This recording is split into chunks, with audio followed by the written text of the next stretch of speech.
For you. Hello, everybody. It's the one, the only. I'm here to do my Eastern Conference predictions, my Western Conference standing predictions. I did these on stream, but the streams are a couple hours long. Each one's a couple hours long. So I understand. I had some people ask me if I could do just like a rundown on the Clips channel. So that's what I'm here for. These are my predictions this upcoming year. If you guys are ready for some NBA content, leave a like, leave a comment, leave a subscribe. If you guys are not subscribed to the channel, a lot of you who watch on the Clips channel are not subscribed to the channel. There will be daily content on this channel. There will be highlights from my live streams. And right now there's, Mavericks preseason highlights. Those are the only preseason games I'm really watching. When the season starts, we'll be watching every single game, all of them, all 1,000 games that get played this year. We're going to watch every last one of them. Okay. And there's going to be daily videos. So let's get right into it with my predictions. We're going to go with the Eastern Conference first. I'm just going to give a tiny little brief synopsis of each team. I don't want this to be an hour long. I want this to be quick.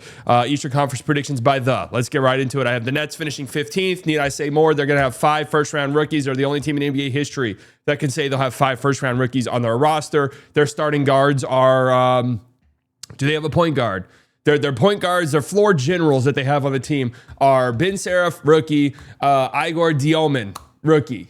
Is it the Diomin, right? That's how you say it? That's the correct Russian pronunciation. Yeah, they're going to be terrible, but they'll be kind of interesting to watch. I do think that they'll be kind of interesting to watch. I have their over right here, 19.5. The more I think about that, the more I think this team could win 12 games. But they are well coached is part of the issue.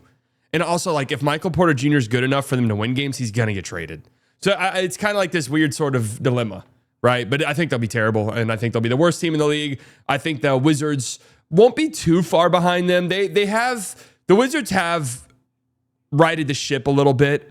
There was some crazy stat before the Daniel Gafford trade. It had been like years before they traded for a first-round pick without any type of swap involved, because obviously they traded Bradley Beal and there were a bunch of swaps that are going to end up being good for them down the road. But the Daniel Gafford trade, the deadline a few years ago, was the first time they got like a pick, like a first-round pick that didn't have a swap attached to it in quite some time. So they've done a nice job accumulating assets over the last few years, and their young talent is interesting. Bub Carrington, TBD on players like that. I don't know if they really necessarily have a blue-chip young guy.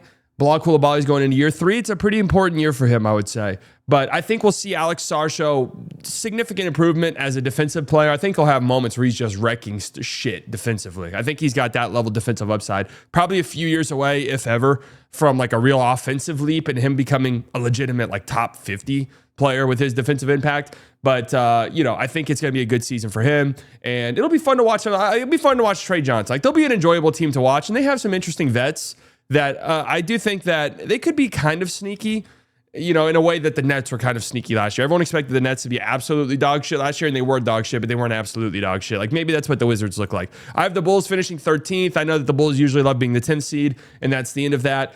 And that'll probably be the case again this year. But I do think there's an actual legitimate pathway. Like, in years past, they hadn't really had the really exciting young talent that they could just say, all right, we're gonna give the keys to you, and all of our old guys can fuck off. They haven't really had that. Kobe White kind of took some time to develop into the legitimately, top 60, top 70 level player he is today. Larry Markkinen just never became that with the Chicago Bulls. Who else over time? Like Zach LaVine, and then the Zach LaVine era just kind of ran its course, obviously. But it's very possible they have something in Matas Buzelis, who in the back half of last year looked really solid, has shown some significant flashes in the preseason.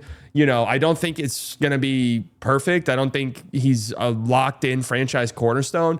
But if I were them, I would be quite interested to see how far we could push the Matas Buzelis thing. And that means, hey, if a team calls for Kobe White, cool, we'll pull the trigger. If a team calls for Vucevic, finally, we'll pull the trigger. If a team calls for Ayo Dosunmu, we'll pull the trigger. And that's kind of what I'm envisioning, although they almost certainly won't do that because it's the fucking Chicago Bulls. But I have them 13th because of that. And Noah Osanga, I don't think is going to be a contributor right away or anything like that. Hornets, I have a 12.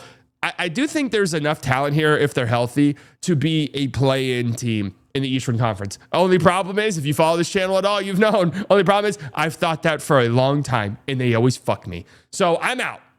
I think they'll be bad.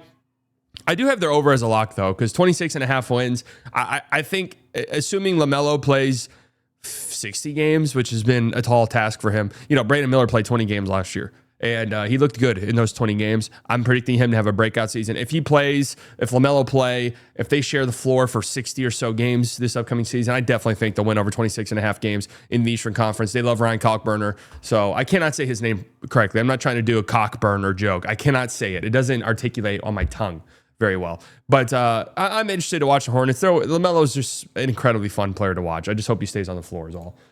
Yeah, this is my big one. This is my big sort of... this is my big sort of gutsy call here. I think the Celtics will be trash. I can't imagine in today's NBA where we've sort of gone past the front court thing, and now the front courts don't matter, centers don't matter, or unless you have an elite center. Otherwise, like we've gone past that, and we're back to like, okay, you need a good front court. You need like guys who are good decision makers and size and rebounding, and can at least deter shots to the rim. Their front court is dreadful. It's absolutely fucking dreadful. And I don't think it's anything to be concerned about necessarily, but last night in their preseason game, Jaylen Brown did suffer a hamstring injury. I haven't seen any updates. I don't know. It didn't seem all that serious, but it does just go to show like, oh my God, if something happens to Derek White or something happens to Drew Holiday, like this team's going to be horrifically bad. And I already think one option for 82 games, Jaylen Brown is very risky. And will lead to games where he scores a lot of points, but also games where he's very inefficient and turns the ball over a bunch. I'm just not in on this team. And I also think if there's any team in the league that would seize the opportunity to have a season like this and to shut it down over the last few months of the year and get a high-end draft pick and a draft class that's loaded, it would be this Boston Celtics team, regardless of if Jason Tatum wants to come back or not. I have the Pacers 10, similar situation as Boston, obviously, with Tyrese Halliburton out the whole season. Obviously, the front court depth is quite a concern over there. The reason why I like the Pacers a little bit more than Boston, I like their younger talent a little bit more, and it's just a more opportunity to showcase for guys like Ryan Nembhard, obviously, for guys like Jarris Walker, please. I'm not ready. I'm not ready to give up on Jarris Walker. And they're just still a solid team without Tyrese Halliburton. Obviously, losing Halliburton and Miles Turner and really replacing them with nothing hurts, and TJ McConnell's going to be out to start the season. That's why I have them as a 10 seed. But I do think they'll be a kind of a bitch to play in the Eastern Conference still. And they still just have professional basketball players. Miami here at number 9. I don't know. I go back and forth on this team quite a bit. I do think there's some serious upside for them to be quite solid. Khalil Ware, we'll have to wait and see there. Any Heat person I follow is like, yeah, the box score stuff looks great. There's just so much defensive stuff with Khalil Ware that's spooky, and it reminds me a lot of stuff like Christian Wood narratives. But even then, Wiggins, funny enough, at the 4 is like really perfect next to them, and they haven't really had something like that, unless you want to count Jimmy's playing the 4 at times for them. I'm interested to see how that looks over the course of a season. Norm Powell is an interesting addition for basically nothing. Like Tyler Hero was fucking awesome last year. And I think Bam Adebayo even kind of had a down year last year, and they were kind of ravaged by injuries. So I do think this team has the upside to be pretty good in a weak conference that's really well coached. I also think this team has the upside to trade a bunch of people at the deadline and completely hit the reset button. So they're a volatile team to pick. The Raptors, just I have seen, I haven't watched too much preseason basketball. I have to be upfront and honest with you, but I have seen some Raptor stuff, and their offense does look a little bit spooky. It's a whole new group that haven't really played together, so it's going to take some time to gel. But there's some spacing concerns and just a lot of guys who want the ball in their hands and just want to operate with the ball in their hands, which obviously is a little bit concerning for me. And the Scotty Barnes stuff, my antenna is raised. I'll just say that the Scotty Barnes shot selection this preseason, and especially if you're parlaying that off of what happened last year with him and his shot selection at times, it's enough for me to be like, okay, I'm monitoring this because this could get weird this year. But I still think they have a really talented starting 5. Their depth is pretty shaky, but that starting 5 is good. And there's numbers that back up their sort of core group before Brandon Ingram got there with Pirtle and Scotty and RJ and Quickly, all, that being a really solid core 4 whenever they were on the floor together. And now you're adding a guy like Brandon Ingram who you needed. You needed that tough shot creator and tough shot maker. I think there's some real upside for them, but, any like serious injuries, and there are guys who get injured on that team, and it starts to get spooky. Sixers, I don't fucking know. This feels like a cop-out, truth be told, because I think the Sixers, if they're healthy, they'll be good. If they're not healthy, they'll be terrible. I don't really see much room in the middle, but God, last year was so brutal for them. And this isn't even banking out, Paul George is not going to be ready to start the season. We already know that. He was hurt a bunch last year. Embiid obviously barely even played last season. It didn't look great when he did play. But I mean, if he plays 40 games, that's immediately a ginormous improvement over what you got last season. Obviously, Jared McCain's already dealing with an injury. Like, it already isn't going great for them, but it can't be as bad as last year, right? It simply cannot be. And if they're just not destroyed by injuries, there's still a lot of really good NBA talent on this team. So in a weak Eastern Conference, that's where I'm at with them. I have the Bucks 6. It is just the Giannis tax. Like, Giannis in a conference this shit, and I gotta keep reiterating that it is shit. At a conference this shit, Giannis is enough, in my opinion, to get you to at least the 6th seed. I have horrible, serious questions about their backcourt. I think Kevin Porter Jr. is probably better than people give him credit for, and there's reasons why people don't give him credit for anything, obviously, that goes beyond the basketball court. But it'll be Giannis at the point guard. And Miles Turner is just last year, and especially in the playoffs, and over the last few years, really, Miles Turner's defense has kind of gone downwards. In the finals, he was dreadful. But that's the type of player next to Giannis that we've seen work out really well. The stretch center who can block shots. Just kind of a perfect fit for Giannis. And if Giannis is healthy, I just cannot imagine this team is not a top 6 seed in the Eastern Conference. Pistons, I'm in on, and this is similar to the Giannis discussion. This is a Cade discussion for me. I believe Cade is a superstar in the NBA. Okay, I'm not talking top 18 player, top 20 player. I'm talking legitimately top 15, top 12, knocking on the door of top 10. I really went full Bill Simmons in with the numbers I chose there. So I think that by the end of the season, we could be looking at Cade as the 3rd best player in this conference, maybe the 2nd best player in this conference. That's how high I am on him. And this is still a really good team, a team that will play incredibly hard, a team with a lot of athletes, a team that should be really good defensively with Cade, who's a good defender, with Asar Thompson, who's going to probably, if he plays enough games, probably make an all-defensive team this year, if I had to guess. Jalen Duren is a question mark on that front, but did show some legit improvement over the back half of last season. And I'm in on Jaden Ivey still. I still think that backcourt could be really good. I worry a little bit the fact that they lost so much volume three-point shooting in the offseason with him and Malik Beasley being gone. But, we'll see. We'll see what Karis LeVert brings to the table. It'll be an interesting season for Detroit, but I still think they'll be good. I see a lot of people kind of predicting a fall off for them. I don't know. I got the Hawks at 4. Been fucked by them a million times, and I'm ready to get fucked again. I'm ready to get fucked by Atlanta again. I'm ready. My legs are spread. Sorry. This is a Jalen Johnson bet. I've been incredibly high on him. I will continue to be incredibly high on him. The one thing that I've said, we say it could be a Jalen Johnson breakout year. The breakout's already happened. He just hasn't been healthy. He wasn't healthy last year, but if you watched him last year, the breakout had happened. He looked like a star. So if he's healthy, he's an incredible fit next to Trae Young. And really, I mean, there's some serious high upside ceiling for Jalen Johnson that extends beyond just being like a great player. We're talking all-star, and I even think it could extend beyond that, if I'm being honest with you, into all NBA territory. Okongwu looked really solid once they gave him the keys last year, and they had a great offseason.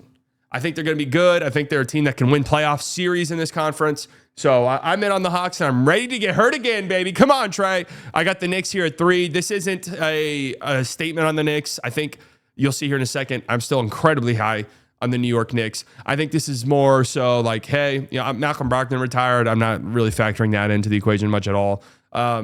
Hey, we went out and we got depth for a reason. We're not going to rely so heavily on our starters anymore. Maybe we have nights where we sit some guys. Maybe we have games where our starters getting 30, 31 minutes, and we just want to go into the playoffs healthy. This is a team that has dealt with injuries in the postseason. Obviously, a couple years ago, it completely derailed their postseason. And they're a team that is absolutely talented enough to win this conference. So I think that's why I have them at 3 instead of like 2 or 1 like some people do, only because I think health will be a little bit more of a priority, but they're still an incredibly talented team and maybe the best starting 5 in the entire conference. The Magic at 2, I'm in 100%. Boom, 50.5. I'm thinking they're going to win over 50 games. Though their defense should still be top 3, top 5 at the worst in the NBA. Paolo is just probably going to get better. Franz is just going to continue to get better. Those two will almost certainly play more games than they did last year. Hopefully Jalen Suggs plays more games than they did last year. And you add one of the better three-point shooters in the NBA, one of the more versatile three-point shooters in the NBA, to the worst three-point shooting team. I mean, all things considered, when you consider the era that we're in and how the league is very dependent on three-point shooting now. It could be one of the worst three-point shooting teams, comparatively speaking, of all time. You add Desmond Bane into that mix, I'm in. And I think they have a recipe to win a ton of games in the regular season as well with that size, that athleticism, that defense. I got the Cavs. They're just a regular season fucking wagon. They won over 60 games last year.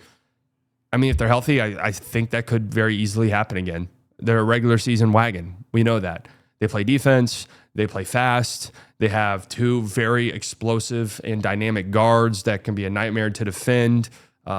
If they're healthy, I cannot imagine them winning less than 56.5 games, truth be told.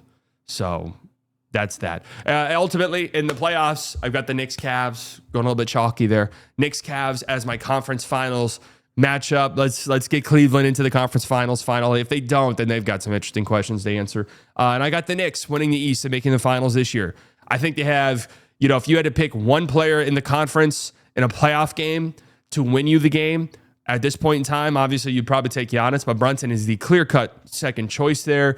And like I said, I think they just got the best starting five in the conference. And second year, Brunson Cat, new coach, putting an emphasis in, hey, let's get that ball hopping around a little bit more. Let's get some of these guys involved earlier in games.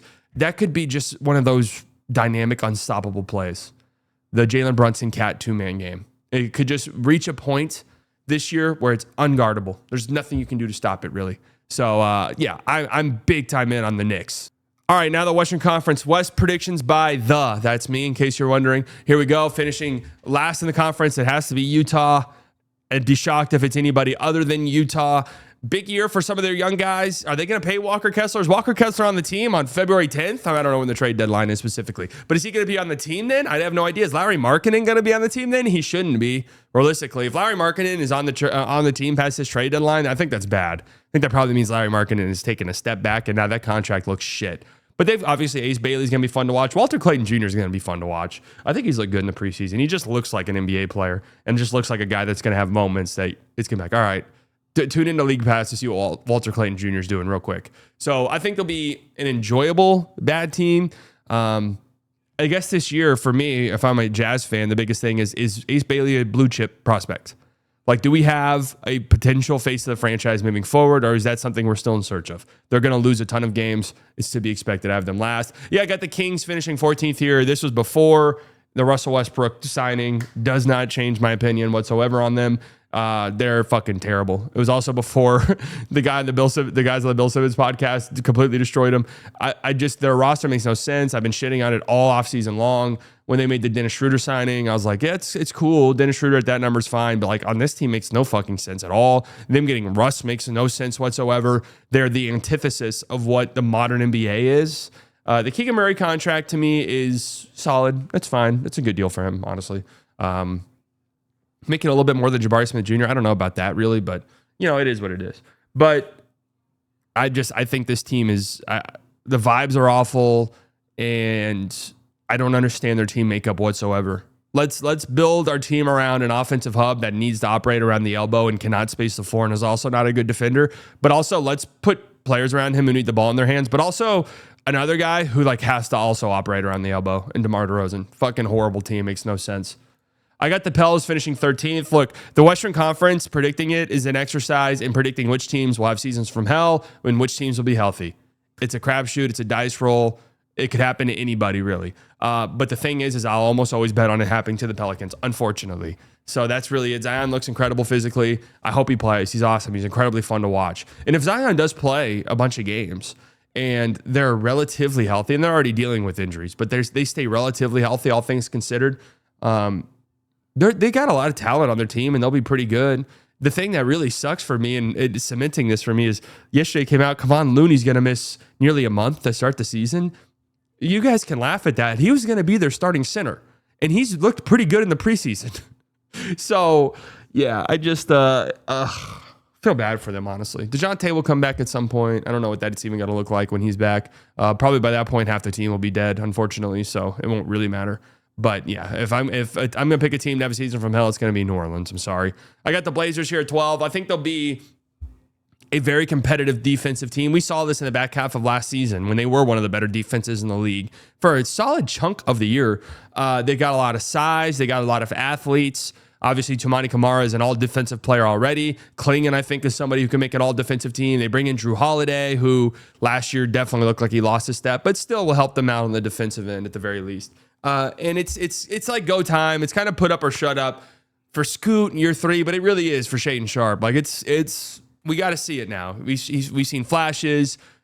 Can he be something more than just like that high flash, microwave guy who some games you watch him, you're like, oh my God, this is Kobe Bryant. And then other games you watch him like, did Shaedon Sharpe play tonight? I didn't even notice him on the floor ever. So that's a big question for him. And can Deni Avdija continue to improve? How much young and handsome are we going to see? How much Yang Hansen are we going to see?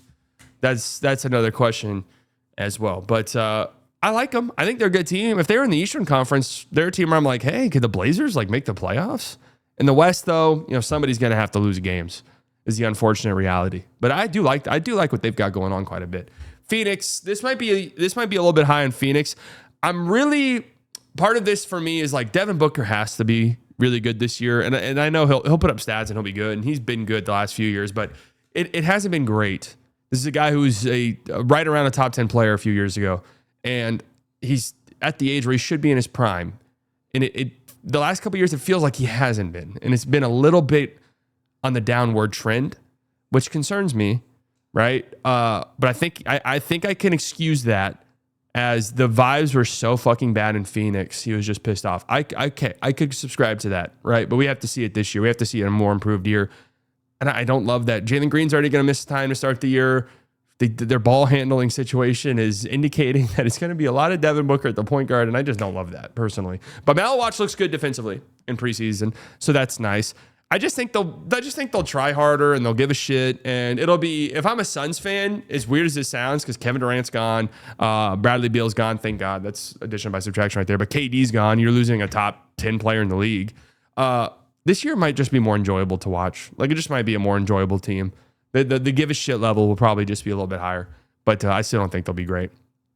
I got the Grizzlies here at 10, kind of similar to the Pelicans, right? Where predicting the West is an exercise in predicting which teams will have nightmare seasons.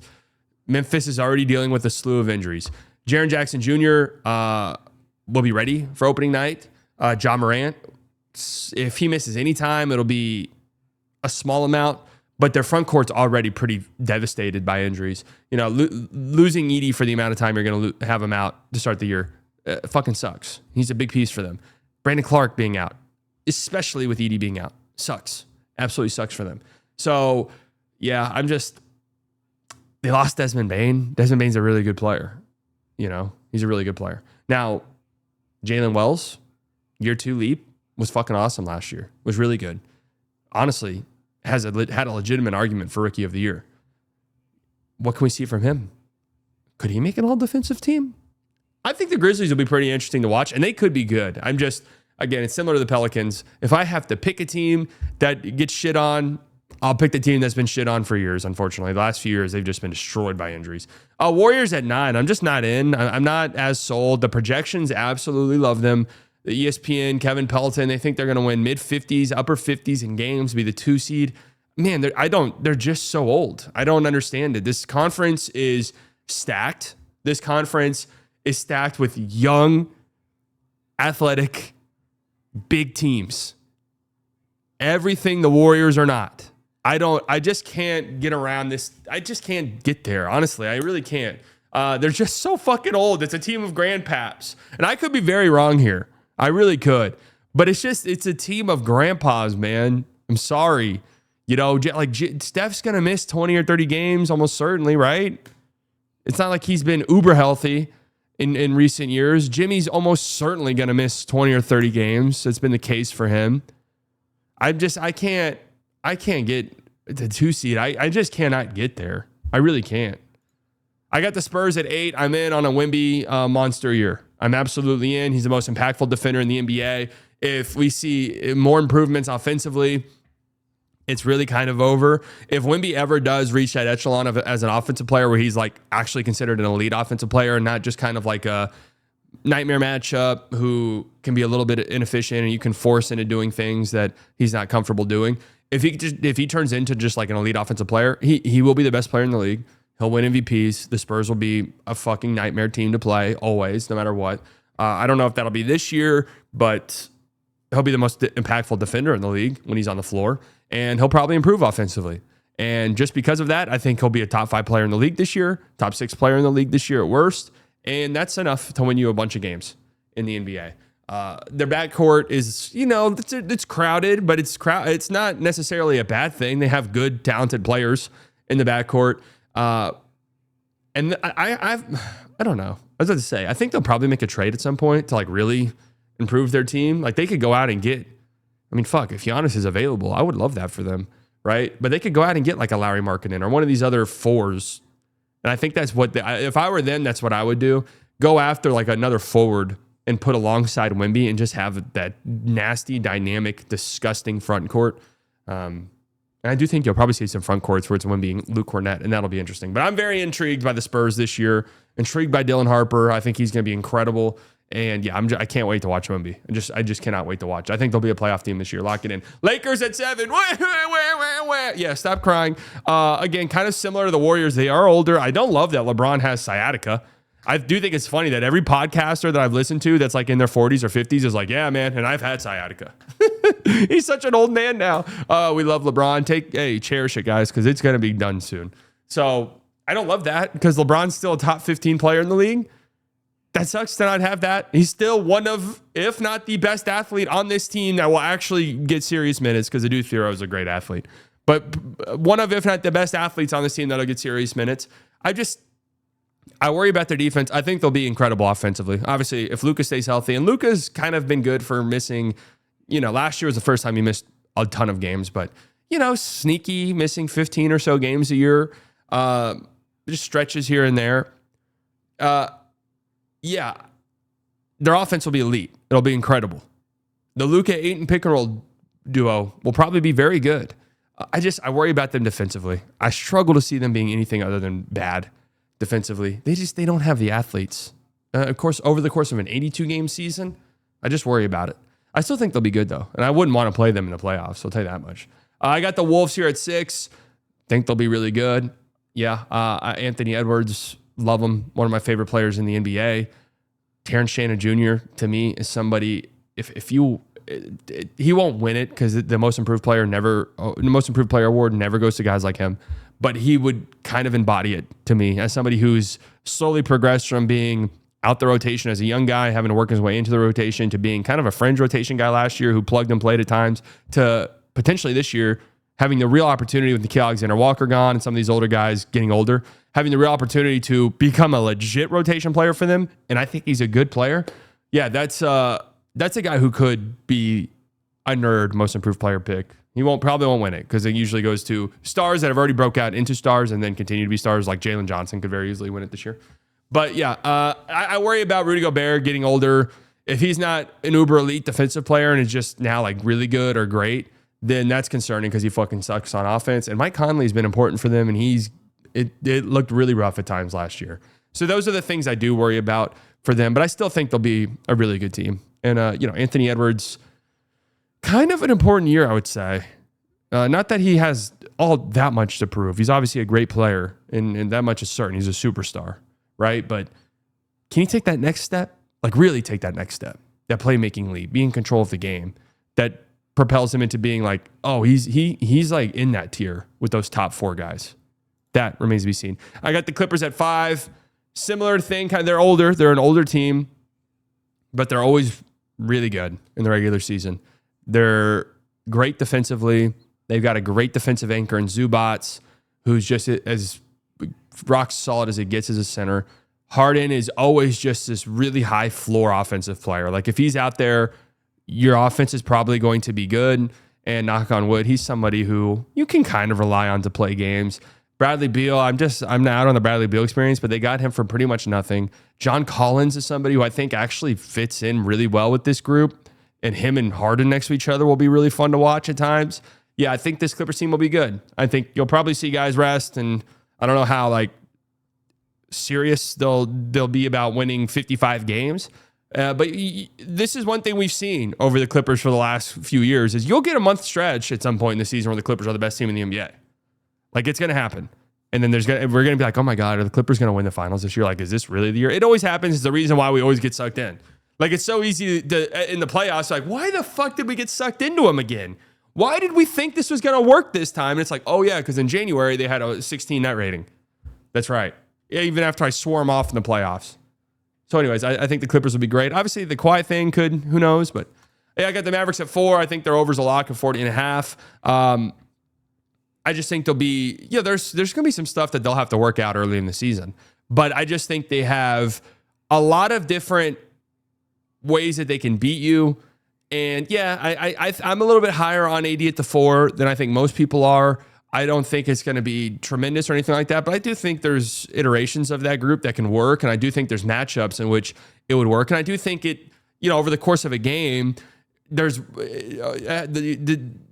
depending on the flow of the game, there's definitely situations I can see where you're putting out that jumbo ass lineup or AD's at the 4, maybe Coop's the 1, and it's just nightmarish for teams. It's just so much fucking size and physicality.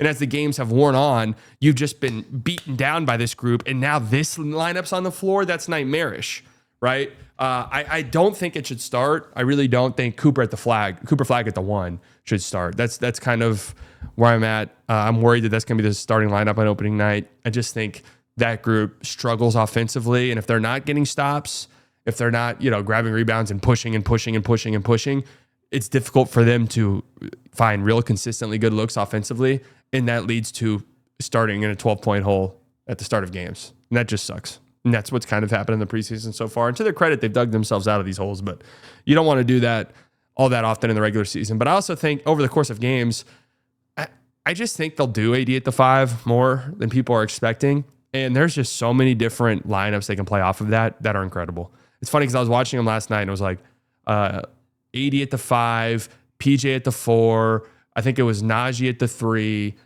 Christie at the 2, and D'Lo at the 1. I was watching, I was like, damn, the Mavs this is a small group. And then you think about it more and you're like, wait, this is just like a normal ass NBA lineup. Like they're just going to be a massive team. And that's a recipe to win games in the regular season. Athleticism, size, competitiveness defensively. I think they'll be a good team. I really do. And then, of course, you have the fact that this is always one of the most aggressive teams at the trade deadline. In the Nico Harrison era, they have made a franchise-altering trade every single trade deadline. Every single one of them. I'm assuming they'll probably do something at the deadline. They have, obviously, a log jam in the front court. And Kyrie will almost certainly come back at some point this year. So I think they'll be good. I really do. Rockets, I have at 3. I think that their ceiling without Fred VanVleet in the playoffs, assuming they don't go out and make a trade for somebody else, which they very easily could do, their ceiling without Fred VanVleet's probably has gone down. It's probably capped a little bit. I don't know if they're like a real legitimate championship team now, just because he played that big of a role. But I still think they'll be a really fucking good team. I still think their floor is really high because obviously you bring in Kevin Durant, but they're still going to be uber athletic. They're still going to be ginormous. They're still going to be nightmarish defensively. And they're a young team. Şengün looked fantastic in Eurobasket. With Fred VanVleet out, their next step should be put the ball in Alperen Şengün's hand a little bit more and let him be this true offensive hub that he is definitely capable of being. Obviously, we'll see more Amen Thompson. That'll be fun to watch. Reed Shepherd, it'll be interesting to see. But yeah, this team is just still insanely athletic and is just going to play fantastic defense. So that's why I say their floor is still very, very high, and why they'll win a lot of regular season games. I got the Nuggets at 2. Jokic is probably the best player in the world, and this is the deepest team they've probably ever had. So the thing with them, though, is I think they're a much better playoff team than regular season team. So we'll see what that means for them in the regular season. Playoff-wise, though, this team is with the Thunder, who I have number 1. I think the Thunder will probably win 70 games this year. That's where I'm at with them. I know they didn't really add anybody, but there's internal growth there where it's like if Chet takes a step offensively, which could happen, I don't know how you would beat this team. I do not know. You'd have to wait for the apron rules to take hold. I don't know. I really have no clue. So I think the Thunder will come out and just win a fuck ton of games this year. And Denver, again, I kind of want to put them in the same tier as OKC in the playoffs. And that is what I have is the Western Conference Finals is OKC and Denver. Assuming health, this was an incredible series last year that went the distance. The Nuggets have gotten better as a team. The Thunder, I think, just experience, and this is such a young group, that they're just going to continue to progress as players, that they've also gotten better. This would just be incredible gift by the basketball gods if we got this in a healthy series. I do think the Thunder ultimately end up winning, but I can't help but wonder, like, are the Nuggets in the same tier as this Thunder team? There's times where I think that they could be. And then there's other times where I think the Thunder are just kind of in a class of their own. And then like Denver, Cleveland, and New York are kind of in that next tier. It's like, yeah, they could do it. A lot of things would have to go right, but they could do it. I don't know if Denver is one of these, a lot of things have to go right, or some things have to go right for them to win category, or if they're in the, yeah, they can win 100%. Like, they're just that good. I don't know. Let me know what you guys think. These would be fun to look back on, obviously, at the end of the season. Bye-bye.